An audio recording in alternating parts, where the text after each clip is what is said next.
Hey, welcome back everyone. In today's episode, we're going to talk about what is probably one of the most iconic segments in all of Simpsons Halloween history. I'm of course talking about Homer to the third power. That's right, Homer to the third power, in reference to the Alien sequel, Alien to the Third Power. Now, this episode is really kick-ass. It's a parody of Tron, for those who've been living under a rock for the past 30 years. That was from 1982 from Disney, that first introduced CGI in a way that we had never seen before in any film, and of The Twilight Zone, in which a little girl gets lost in another dimension all in her own home. And it was produced by showrunners Bill Oakley and Josh Weinstein during seasons 7 and 8. Now, in my book, their period was the creative strength of the entire show. And that doesn't mean that the other periods before were not kick-ass. They truly were, as you heard me express, in the past few episodes. But their period, really stands out because they wanted to push the boundaries of the show to areas that you would not expect the show to go to challenge the audiences, critics and fans alike, on what they thought of the show, and to really tinker with the characters. For me, it was like what Fantasia and Pet Sounds were doing. It's the concept of this episode that really sells the piece to us. I always wondered, is there another dimension hidden around here? Can we actually fall into a black hole or some invisible force field that can transport us to another world? I thought that was so cool to think about over the years. What if a 2D character fell into a 3D world? How will that fly? One of my favorite scenes is when Homer and Bart first go into that 3D world. They first enter as 2D characters, but then when they go into that, I guess you can call it an invisible wall, they become 3D characters. It's a small detail, yeah, but it is super hard to create the impression of a character going into a new world. And you can see how the animators, the way they drew the characters, it wasn't just them running smoothly into the new world. There's just a little bit of a struggle, a little bit of a tinge, and you have the special effects animation circling the characters as they proceed to go into it. And the transition is seamless. It is so well done. I mean, that's why that scene really stands out to me.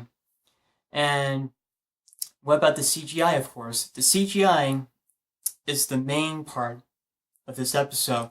And as a kid watching it, it blew my mind away because I really hadn't seen anything like this before, and this was a major breakthrough along the lines of Toy Story and Reboot. People will forget, but CGI back in the mid-90s was just starting to break into the mainstream, and you can imagine it was super expensive. Believe me, it was super expensive. This isn't like the cheap CGI animation that we would normally see on TV. The computer animation here is high quality. I mean, the type that you would expect to see from a feature back in 1995-96. And, they weren't kidding when Homer says, just sitting around here made him think that he was wasting money. Because this was a super pricey episode. And, the fact that they were able to get through this, that was a huge accomplishment unto itself. And, putting that aside, how do you transition 2D characters into 3D characters? How would a Homer and a Bart look like in a 3D world? It's not that easy when you think about it. It's easy to draw it on paper, but what about in 3 dimensions? And good thing that at the time they had plenty of Simpsons merchandise like this. This was from Burger King way back in 1990 from the first season, which I still have. But you could see on the top, the head, it's circular, and you have the spikes going up. So the animators would use models and merchandise like this to help them translate the 2D characters into the 3D world.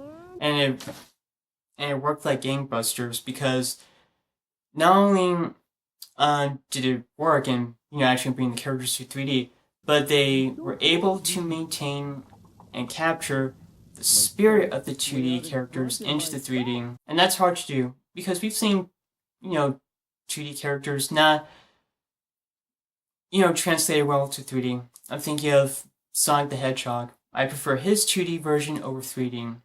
Mario, was the opposite. The 2D to 3D transition was perfect.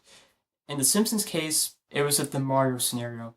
The animators were able to bring those characters to the 3D world without forsaking what made them so visually appealing and special to us in the first place.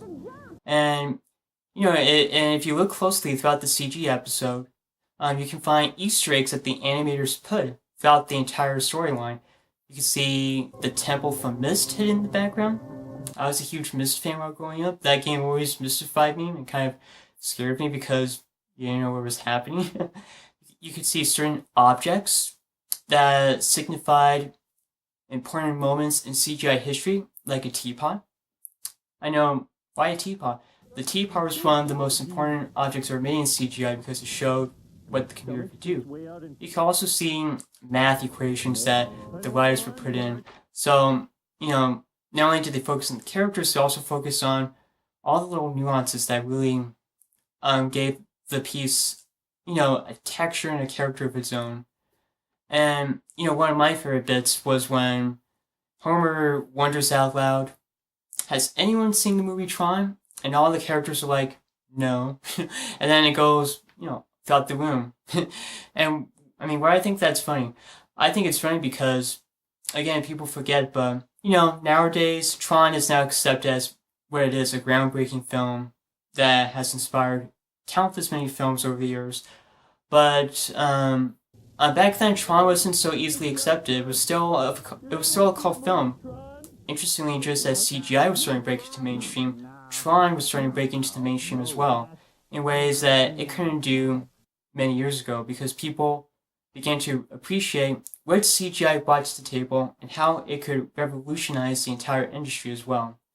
And, one of the things that always scared me about this episode, as beautiful and as amazing as it was for the reasons I just said, is when the 3D world collapses, because it's just terrifying when you see Homer, trying to jump over, to save his life, but he's not able to, and he literally disintegrates. His body becomes disembodied, and I can't even describe what happens to his body other than it gets destroyed.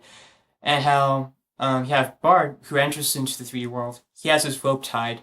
When the 3D world collapses, he almost collapses too, but fortunately they have the rope so they can pull him back. But that always freaked me out because I thought, wow, that is so explosive, like a black hole, which I was always interested in, the black hole. Now this leads to one of the greatest endings in all of Simpsons history, and I don't mean just because of the Halloween episodes, I'm talking about in general, when Homer actually enters into our world, and that is so badass. They actually pulled a Roger Rabbit on us. They actually animated Homer in 3D, interacting with live-action people and walking in a live-action world. And it's done so seamlessly and so well. You don't see that a lot on TV or in film. Those come every once in a while, and that is so cool. And I remember thinking to myself, wow, what's going to happen next? Is Homer going to have a new life here? Is he going to try and get back home? Is he going to wonder what this new place is? And is he going to explore everything?